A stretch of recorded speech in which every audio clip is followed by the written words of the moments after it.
एक शिव महापुराण की बेलपत्र शिव पुराण की एक बड़ी सुंदर कथा आती है। कुर्म पुराण की यह कथा है। गीता प्रेस गोरखपुर की अगर कुर्म पुराण शिव महापुराण के साथ में अगर आप कुर्म पुराण की कथा को पढ़ते हो तो पृष्ठ संख्या 193 और अध्याय 31 में ये कथा बेलपत्र से जुड़ी हुई आपको मिलेगी।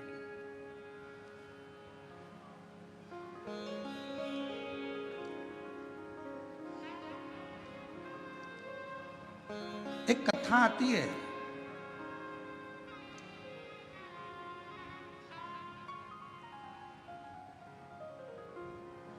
काशी प्रदेश में एक शंकुकर्ण नाम के एक महाराज रहते थे। हमने उनको महाराज कहा।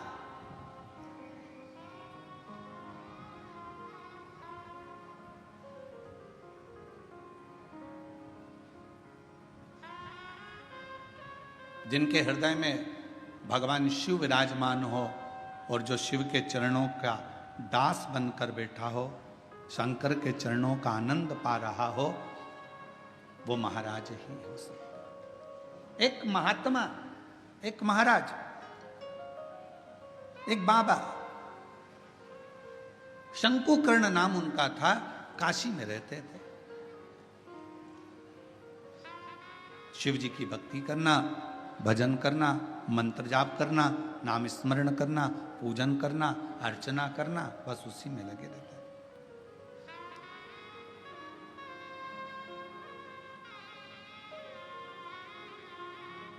अब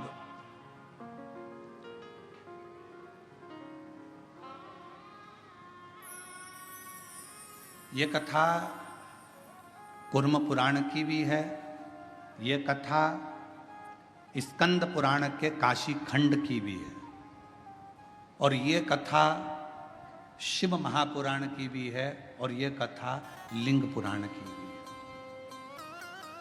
4 पुराण में से लेकर इस कथा को बांटा जा रहा है। अगर कुर्म पुराण में पढ़ोगे तो गीता प्रेस गोरखपुर की 193 नंबर पेज पर इसको पढ़ सकते हो। स्कंद पुराण को पढ़ोगे तो काशी खंड में पढ़ सकते हो। लिंग पुराण को पढ़ेंगे तो भगवान शिव के लिंगों का वर्णन में इसको पढ़ सकते हो।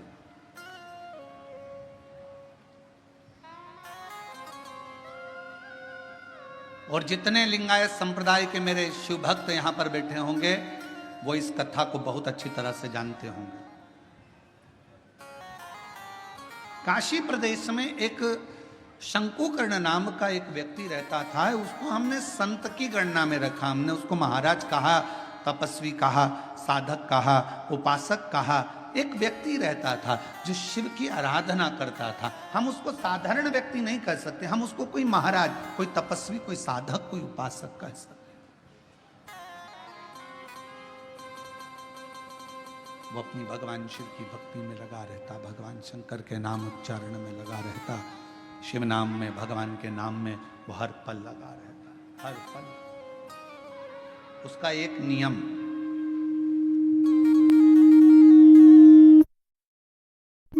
बड़ा प्रबल था।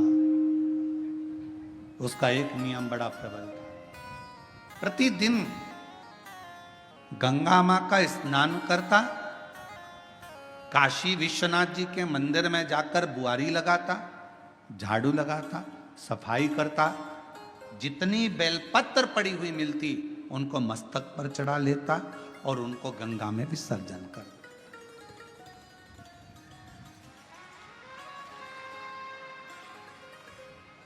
आप सभी को मालूम होगा सीहोर की विठलेश सेवा समिति द्वारा एक अभियान चलाया गया था, निर्माल्य विसर्जन रथ। यहां पर भी चला था, छत्रपति संभाजी नगर में भी चला।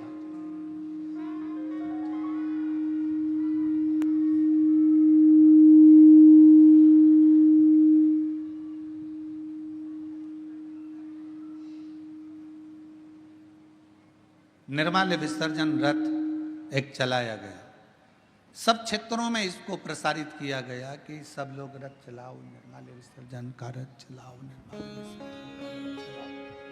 सब क्षेत्रों में सभी लोगों ने मिलकर निर्माल्य विसर्जन के निर्माल्य विसर्जन के रथ को चला।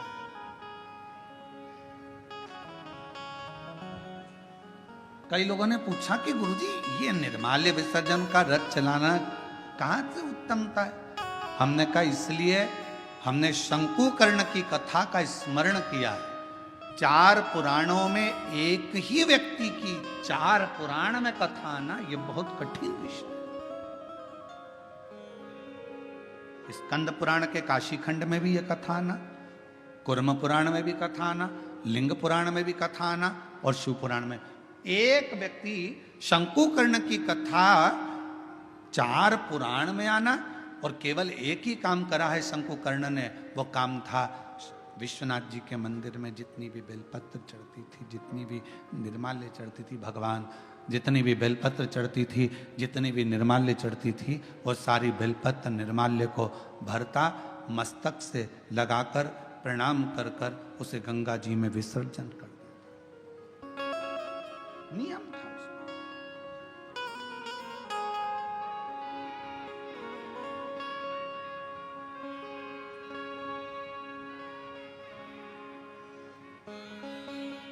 आपसे भी निवेदन है, सुबह सुबह शिव जी के मंदिर जाते हो आप लोग, 1 लोटा जल चढ़ाने के लिए जाते हो। शंकर जी के मंदिर में जो निर्माल्य पड़ा रहता है, इधर उधर अगर कोई फूल पत्ती बेलपत्र सामग्री पड़ी रहती है, उसको उठाकर एक और जब रखो तो उसको प्रणाम करा करो। क्यों? किस लिए? शंकुकर्ण की कथा कहती है निर्माल्य को उठाकर जो मस्तक से लगाकर प्रणाम कर कर विसर्जन में रखता है, विसर्जन की ओर रखता है, उसके अंदर एक ऐसा बल उत्पन्न हो जाता है कि मात्र वो किसी पर अपनी दृष्टि भी डाल देता है तो प्रेत जीवों का भी उद्धार हो जाता है। वो निर्माल्य में विसर्जन करी हुई निर्माल्य में इतना बल उत्पन्न होता है हमारा।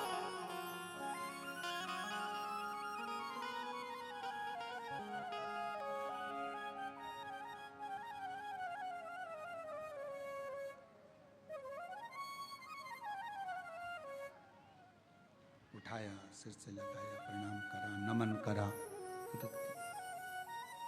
प्रणाम कर कर विसर्जन में रखा। शंकुकर्ण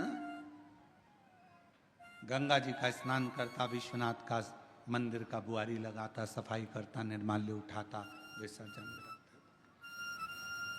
समय बीत गया।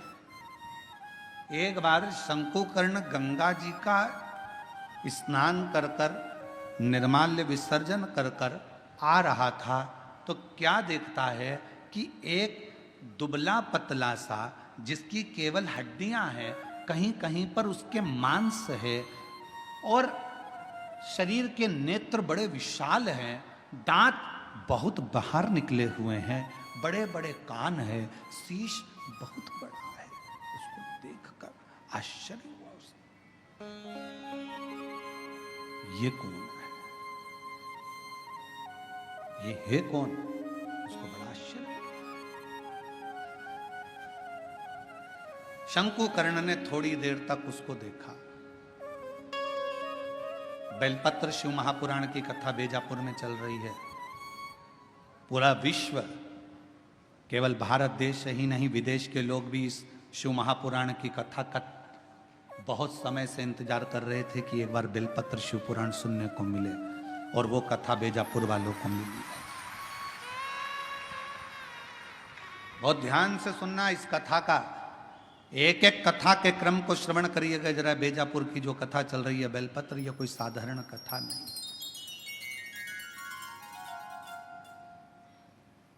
इसको धारण करिए।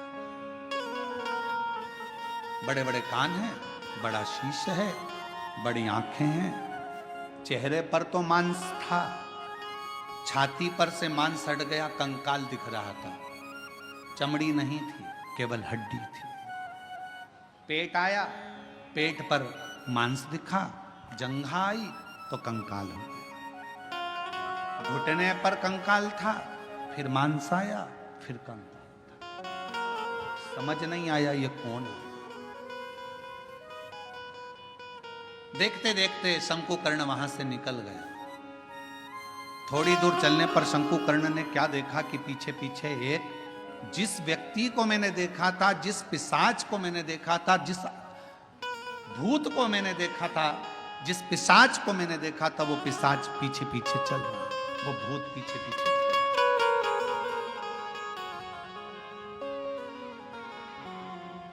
चलते चलते चलते चलते कुछ दूर पर शंकुकर्ण ने पलट कर देखा कि वो पिशाच मेरे पीछे चल रहा। रुक गए, पूछा, प्रणाम कर कर पूछा कि क्या बात है, क्या हुआ, आप कौन हैं?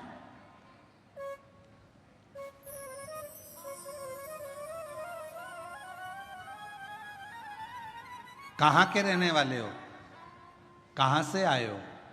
मैं आपको पहचानता नहीं हूं, आप कौन हैं? आधा शरीर आपका मांस है, आधे शरीर में कंकाल है, आधे शरीर में मांस है। उसने कहा कि मैं पिशाच हूं और मैं एक ब्राह्मण था।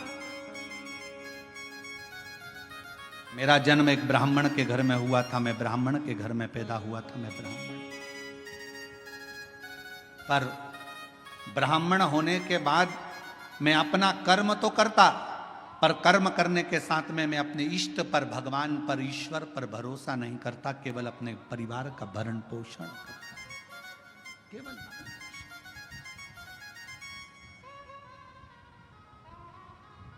थोड़ा सावधानी रखना, कथा में कई लोग इस कथा को श्रवण कर रहे होंगे तो थोड़ा स्मरण करिएगा इस कथा। मैं ब्राह्मण कुल में जन्मा हूं, ब्राह्मण कुल में मेरा जन्म हुआ, पर मैं अपने कर्म पर ध्यान ना देते हुए परिवार के भरण पोषण के लिए कमाता तो था, परिवार के लिए लाता भी था, पर मैं भगवान पर भरोसा नहीं करता था, विश्वास नहीं था, मैं करता कर्म वही।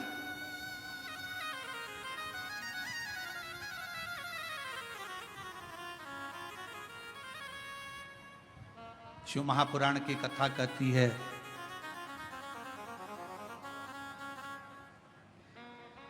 वो कौन सा ब्राह्मण होता है जिस ब्राह्मण के जीवन में कभी दुख नहीं आता? कौन सा ब्राह्मण? तो कहा ब्राह्मण वो श्रेष्ठ है जो भगवान की पूजन करने के लिए यजमान के घर पर तो गया है, पूजन भी कर रहा है, यजमान के दरवाजे पर जाकर, यजमान के घर पर जाकर, या मंदिर, देवालय, शिवालय में भगवान की आराधना कर रहा है, और साथ में गणेश की वंदना करी, गणेश का स्मरण करा, माँ गौरा की पूजन करी, पंच लोकपाल की पूजन करी, षोडश मातृका की पूजन करी, नवग्रह देवता की पूजन करी, भद्रमंडल की पूजन करी, पितृमंडल की पूजन करी, सारे देवताओं की पूजन कर रहा है। जजमान जितनी श्रद्धा, जजमान जितनी भक्ति उन मंडलों के प्रति रखता है, उससे 4 गुना ज्यादा विश्वास, भक्ति ब्राह्मण के अंदर उन देवताओं के प्रति होना चाहिए। तो वो देवता कभी कहीं धोखा नहीं खाता, वो ब्राह्मण बढ़ता चले जाता। अपने विश्वास पर, अपने भरोसे।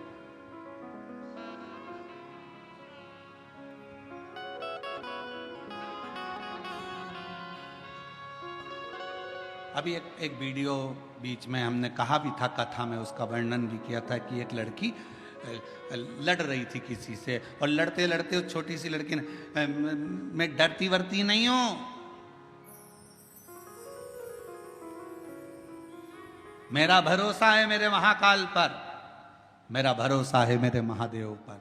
वो बच्ची कहती है, उसको देखकर ना जाने कितनी बच्चियों को विश्वास प्राप्त हो गया होगा कि उस लड़की ने ये शब्द, बच्ची ने इस शब्द कहा। क्या था सामने? एक विश्वास।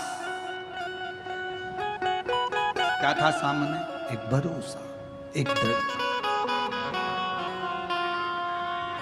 मेरी जीजियों, मेरे जीजाओं, मेरी बेटियों, बेटाओं, मेरी माताओं, मेरे भाई, मेरे पिता तुल्य बुजुर्ग जन, आप सबसे एक निवेदन जरूर करूंगा कि शिव महापुराण की कथा में दुनिया के लोग चाहे तुमसे कितनी बार भी कह दें कि कथा में चलो, कथा में चलो, मत आना।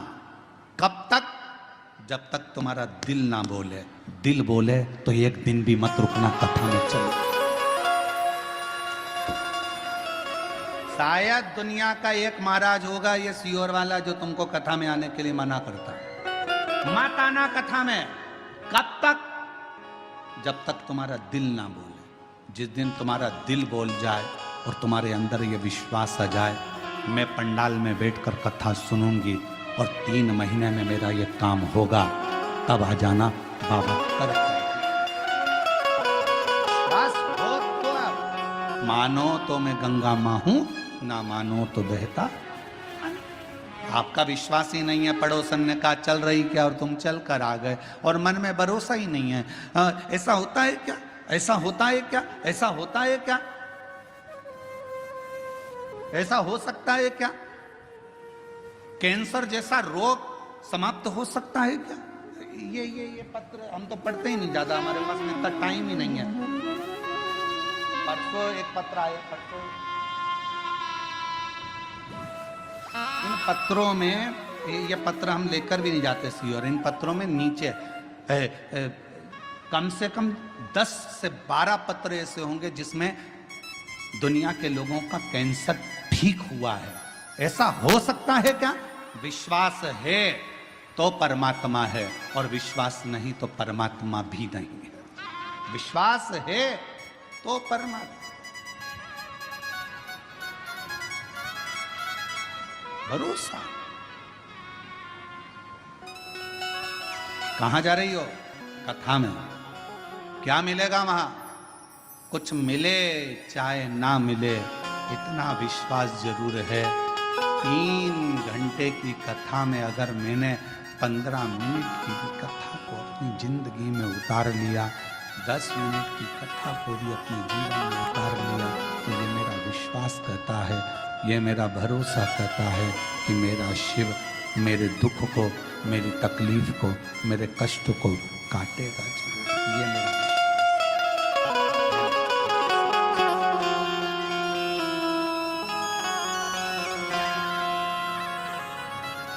मैंने तेरे ही भरोसे बाबा, तेरे ही भरोसे हवा बिच उड़ती जावांगी बाबा, डोर हर तो छड़ी नाम में कटी जावांगी। भोले मैं तेरी पतंग। ये मेरा विश्वास करता है कि मेरा शिव मेरे साथ है, मेरा शंकर।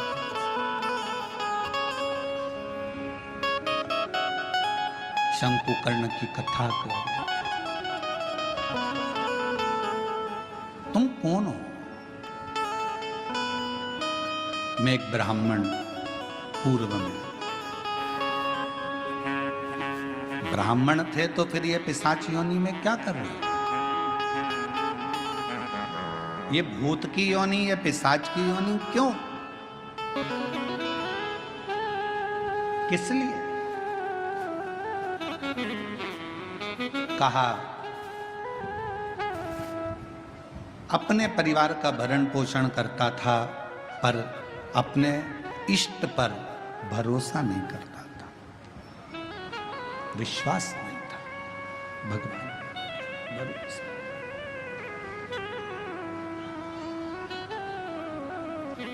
फिर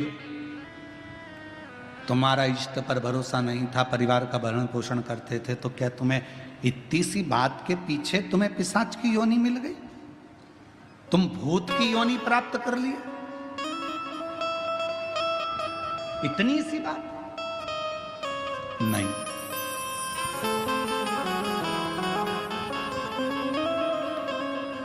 एक बार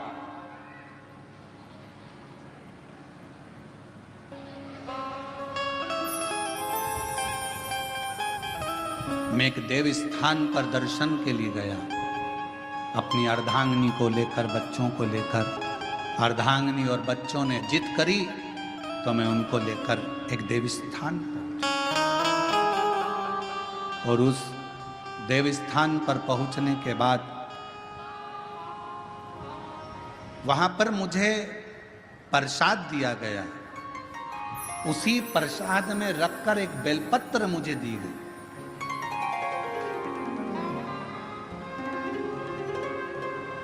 प्रसाद दिया, प्रसाद में रखकर एक बेलपत्र दी।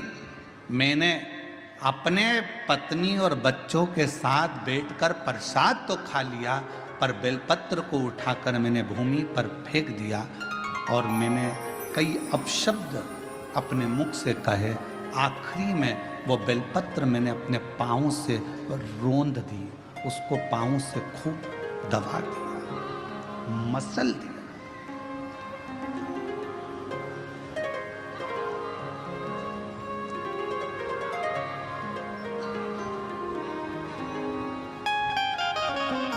एक बेलपत्र दी गई।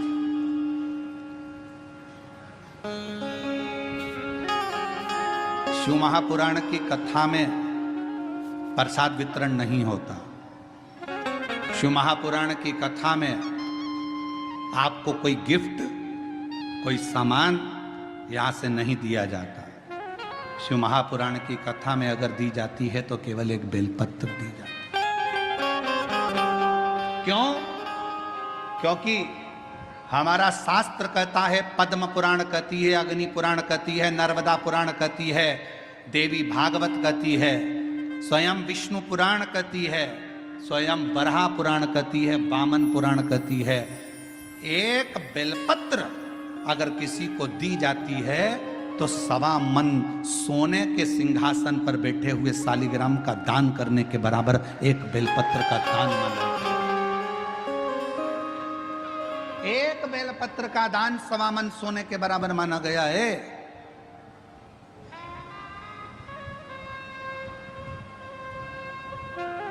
मेरा अंदाजा नहीं रहा। बेलपत्र को मैंने पटक दिया, प्रसाद को हम लोगों ने पा लिया, प्रसाद पाया।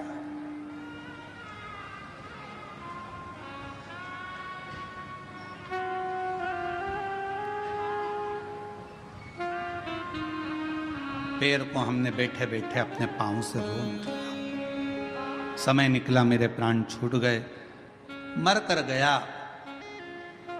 सामने यम की केत पर चढ़ा।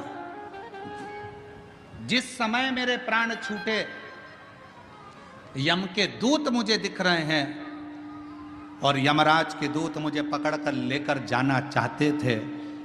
उन्होंने मेरे ऊपर रस्सा डाला, पकड़ने के लिए खींचना चाहा, पर उनके हाथों से रस्सा छूट गया।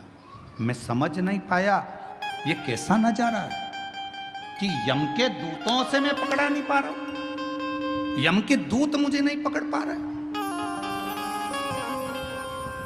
यमदूत मुझे नहीं पकड़ पा रहे। ये कैसा नजारा? मैं जान मेरी बेजापुर की जीजियों जी जाओ, वो ब्राह्मण कहता है मुझे समझ में नहीं आया, मेरे प्राणों को ऐसे ही जाना पड़ा, बिना बंधन के मैं जा रहा था, मेरे प्राण छूट चुके थे, मुझे लेकर यम की कैद में पहुंचे।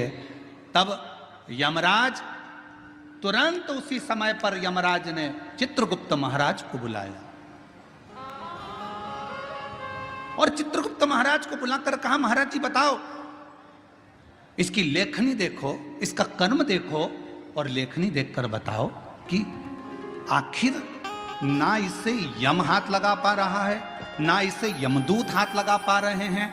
आखिर चित्रगुप्त महाराज जरा देखकर बताओ कि इसको ना यम छू पा रहे हैं, इसको ना यम के दूत छू पा रहे हैं, आखिर ऐसा क्यों हो रहा है?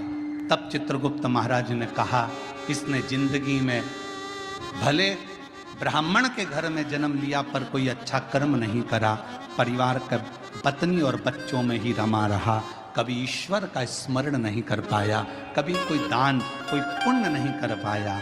आखिरी में एक मौका मिला था मरने से पहले, इसके हाथ में प्रसाद के रूप में बेलपत्र भी आई और बेलपत्र को इसने जमीन पर फेंक दिया, पांव से रोंद दिया।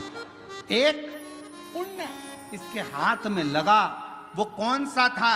इसने प्रसाद की बेलपत्र को, मात्र प्रसाद की बेलपत्र को अपने हाथों से छू लिया था।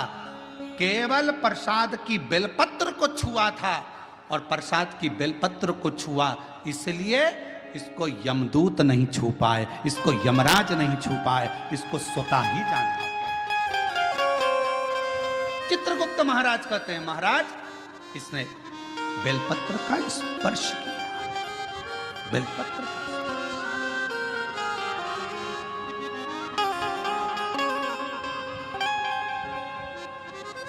कहा चित्रगुप्त महाराज इसके पापों की गणना करी जाए, पापों की गणना करी। पुण्य की गणना तो केवल बेलपत्र का स्पर्श। घोर पाप कौन सा करा? तो का एक पाप घोर करा कि बेलपत्री को जमीन पर पटक कर उसे पांव से रोन डाला। बेलपत्री का कुछ हिस्सा तो अच्छा दिखा, कुछ हिस्सा बेकार हो गया। तो यमदूत ने कहा, यमराज ने कहा, धर्मराज कहते हैं काम करो, इसको भी नरक मत भेजो, ना बैकुंठ भेजो, इसको पिशाच की योनि देकर पृथ्वी पर भेज दिया जाए। पिशाच बने, भूत बने और पिशाच बनकर भटकता रहे। वो पिशाच कहता है कि मैं पूर्व का ब्राह्मण था, पिशाच की योनि में पड़ गया हूं, तुम मेरे पीछे क्यों आ रहे हो? बस मेरे ऊपर कोई ऐसी कृपा कर दो, ऐसी कृपा कर दो कि मेरी मुक्ति हो जाए। एक बेलपत्र का शिव महापुराण की कथा कहती है, भगवान शंकर की कथा कहती है, हजारों अश्वमेध यज्ञ का फल यदि प्राप्त करना है तो जिंदगी में एक बार एक बेलपत्र का पौधा जरूर कहीं पर लगाओ, 1000 अश्वमेध यज्ञ का फल मिलेगा। सर्वतोमुखी यज्ञ का फल प्राप्त करना है तो कहीं पर बेलपत्र का वृक्ष लगा हो तो वहां रोज 1 लोटा जल चढ़ाना प्रारंभ करो, सर्वतोमुखी यज्ञ का फल प्राप्त करो। और यदि सर्वतोमुखी यज्ञ का फल प्राप्त, 1 लोटा जल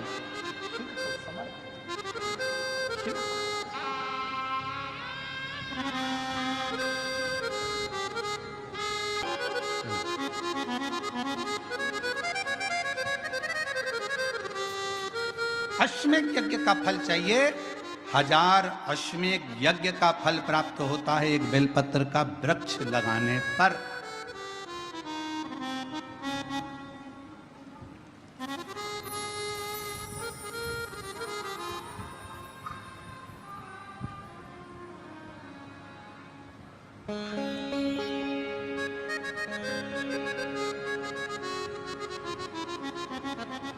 हजारों सर्वतोमुखी यज्ञ का फल प्राप्त हो जाता है, 1 लोटा जल बेलपत्र के वृक्ष में चढ़ाना।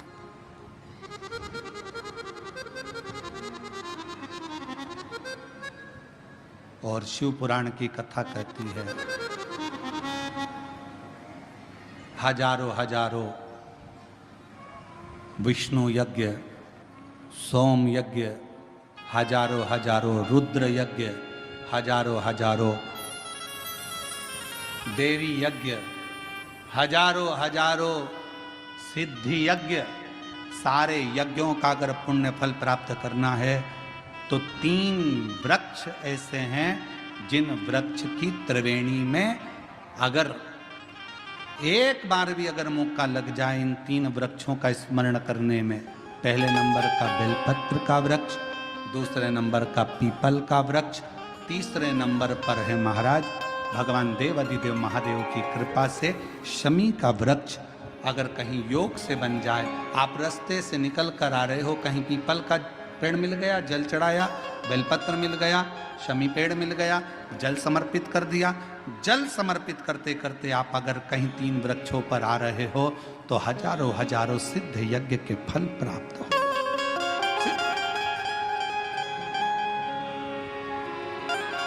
और यदि ये सब नहीं कर सको तो एक बेलपत्र के वृक्ष की सेवा जरूर।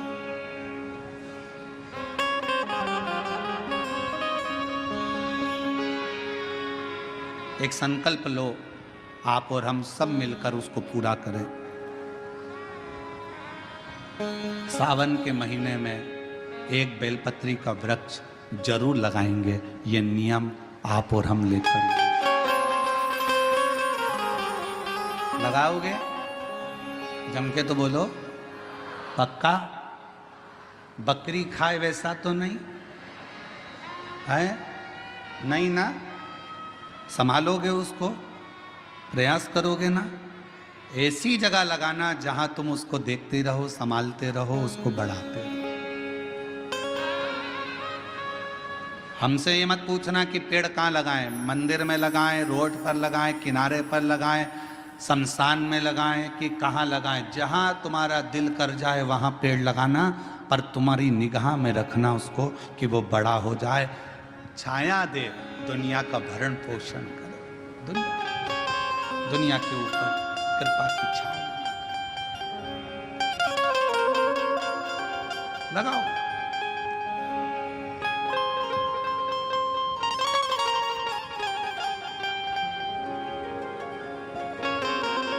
शंकुकर्ण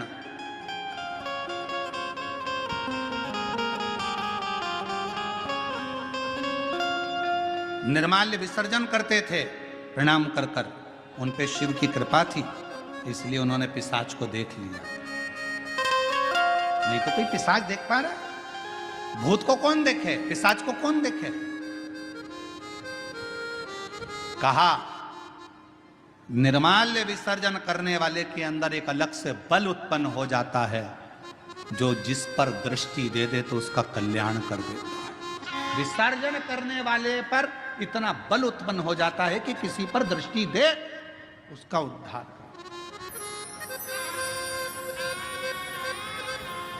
शिव गुरु से क्या कहते हैं? जब हम शंकर की आराधना करने वाले, शिव की उपासना करने वाले किसी गुरु के पास जाते हैं, तो गुरु जी के पास जाकर हम ये नहीं कहते कि हमारे सिर पर हाथ रख दो। शिव की आराधना करने वाले, शंकर की उपासना करने वाले गुरु से हम ये नहीं कहते कि मेरा कल्याण कर दो। शंकर की आराधना करने वाले शिव गुरु से हम एक बात कहते हैं, गुरु जी बस एक काम करो, हमको एक बार देख तो लो, क्योंकि गुरु की दृष्टि ही मिल गई तो उससे हमारा कल्याण निश्चित। देखो तो वो एक गीत गाया बहुत पहले का, आप लोगों के याद होगा, आ बैठ मेरे पास तुझे देखता रहूं,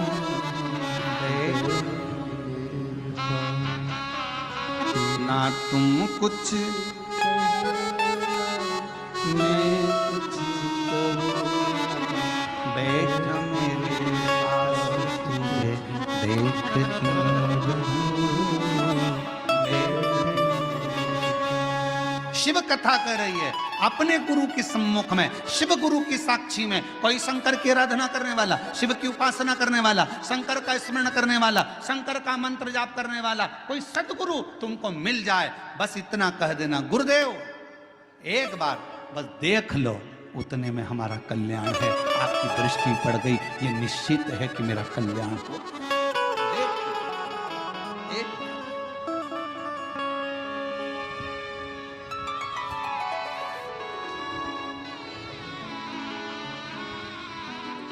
बस आ बैठ मेरे पास तुझे देखता रहूं, बैठ मेरे पास, तू कुछ कहे या मैं कुछ कहूं, तू कुछ कहे या मैं कुछ कहूं, बैठ मेरे पास तुझे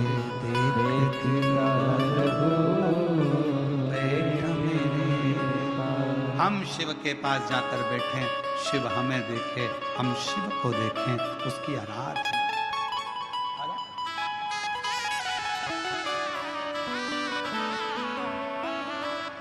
शिव की भक्ति। यहाँ बैठे हैं हमारे संचेती परिवार की बहुएं भी बैठी हैं, बेटियां बैठी हैं, संचेती परिवार बैठा हुआ है, साथ में हम छत्रपति संभाजी नगर कथा करे जयसवाल जी भी यहाँ पर बैठे हुए हैं। आप इनसे और भी जहाँ जहाँ हमने कथा करी है वो सब अगर कहीं बैठे होंगे तो उनसे पूछना।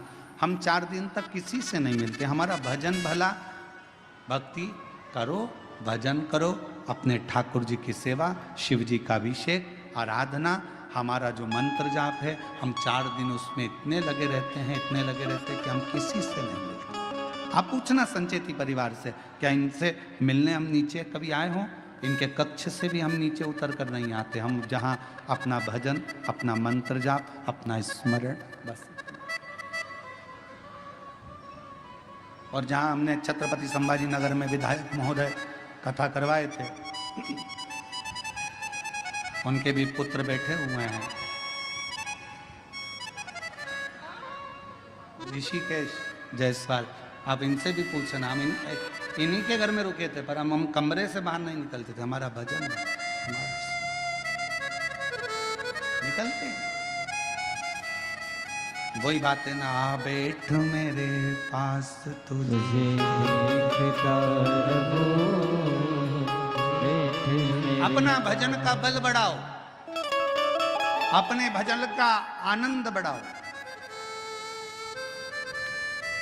निर्माल्य विसर्जन करने वाले शंकु कर्ण को एक दृष्टि भगवान ने दे दी थी, एक बल दे दिया था कि तुम्हारे सामने कोई भी आए, सम्मुख में कोई भी आए, उसको तुम देख सकते हो और उसका उद्धार कर सकते हो। ये शंकु कर्ण के अंदर एक अलग से बल शिव की कृपा से प्राप्त हो गया था। शिव की कृपा से, शंकर भगवान की कृपा से। पिशाच को देख लिया, पूछा, कहा मैं ब्राह्मण था, मैंने गलती कर दी। बेलपत्र को मैंने जमीन पर फेंककर उसको पांव से रोंदा, इसलिए मुझे पिशाच की योनि मिली। इस योनि से मैं छूटूं कैसे?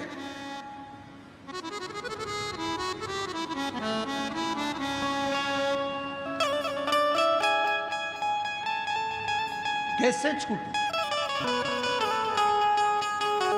कोई इसका उपाय है?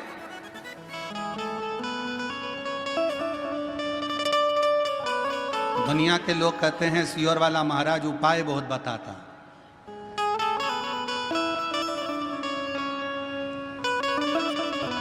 रामचरितमानस को उठाकर देखिए, जब दशरथ जी के घर में संतान की प्राप्ति नहीं हुई तब उन्होंने गुरु जी के पास जाकर उपाय पूछा था कि कोई उपाय बताओ। हमारे यहाँ की पूरी पुराणों में यही लिखा है कि उपाय तो हमारी एक एक पुराण में लिखा है। भगवान कृष्ण के घर में जब संतान नहीं हुई, 16,108 रानियां हो गईं, संतान का सुख नहीं हुआ, तब भगवान स्वयं गुरु बाबा के कहने पर, गर्गाचार्य बाबा के कहने पर उनसे निवेदन करा, मेरे घर में औलाद नहीं, संतान नहीं, कोई उपाय बताओ। कहा, एक एक रानी के साथ में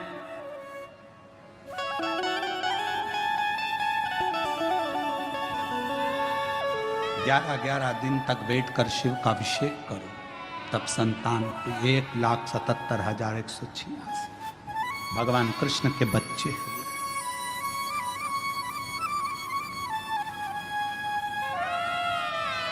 लोग कहते हैं सियोर वाले महाराज जी उपाय बताते रहते हैं। उपाय क्यों ना बताएं? हमारी पूरी पुराण उपाय में, पूरी शास्त्र हमारे उपायों में। हम कौन सा उपाय करें जिससे हमको ये फल मिल जाए? और केवल वही तक नहीं, अगर डॉक्टर के पास जाओगे तो डॉक्टर भी आपको कोई ना कोई उपाय जरूर बताएगा। देखो, वजन बढ़ रहा है, 10 किलो वजन कम करना है, मॉर्निंग वॉक करो। उपाय बताया कि नहीं बताया?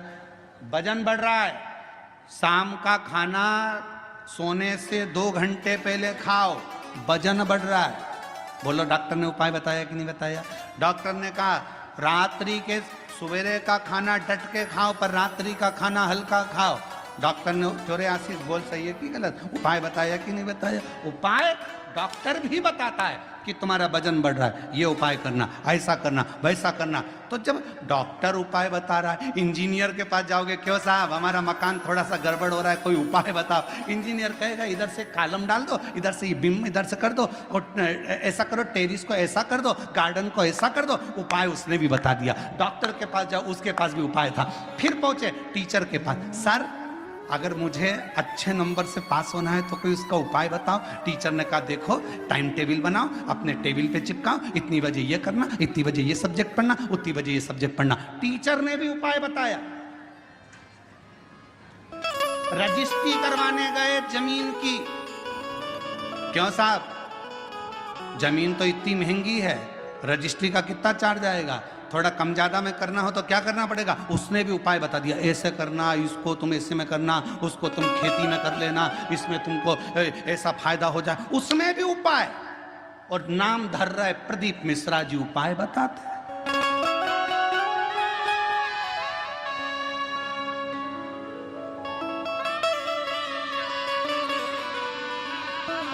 सब दूर उपाय।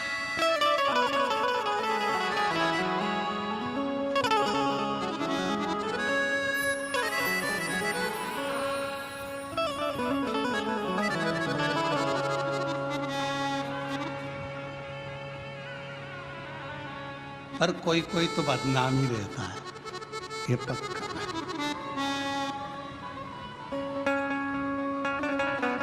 वो एक गीत याद आ गया, वही है नाम वाला जो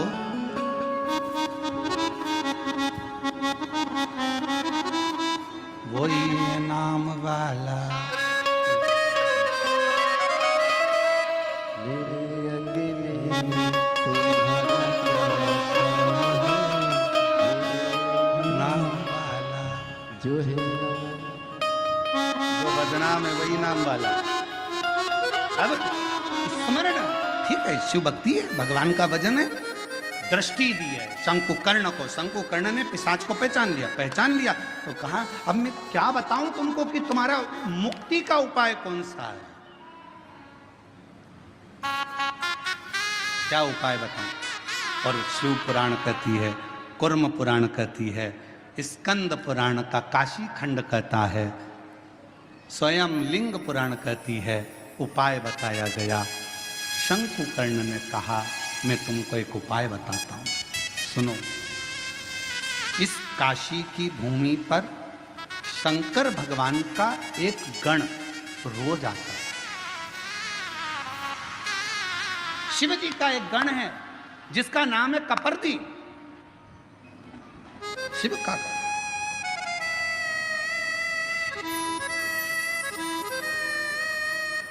शिव जी का एक गण है जिसका नाम है कपर्दी। नाम बोलो, कपर्दी। सब बोलो जरा, कपर्दी। शिव जी का है।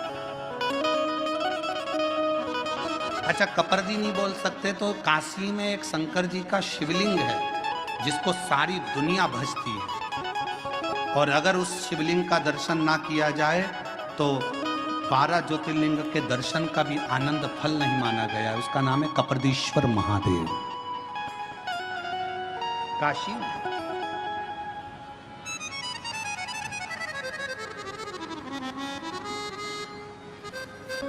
पिशाच मोचन कुंड के पास में कपर्दीश्वर महादेव विराजे।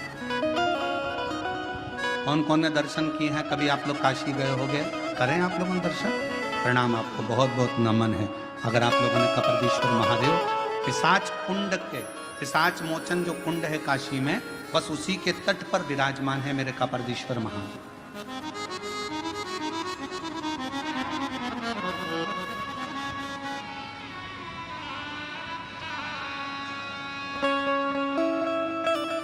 शंकुकर्ण ने कहा कि भगवान शिव का एक गण कपर्दी रोज काशी आता है। कपर्दी का काम क्या है? शंकर भगवान के अलग अलग गण है। नंदी का काम है शिव जी को ले जाकर घुमा कर लाना, भृंगी का काम कुछ है, श्रृंगी का काम कुछ है, सारे गणों का अपना अपना काम है। कपर्दी गण का काम था शंकर भगवान की जटा को संवारना। शिव जी की जटा को संवारने का काम कपर्दी का।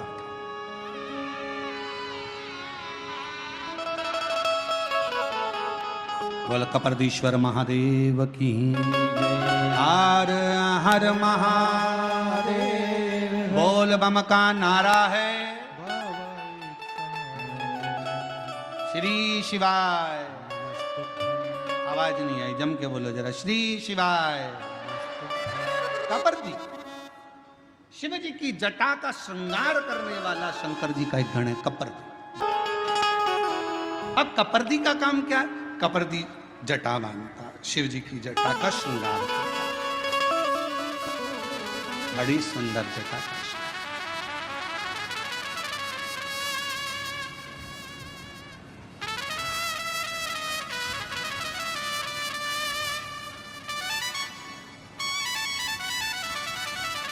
कपर्दी का काम जटा बांधने का, बड़ी सुंदर जटा।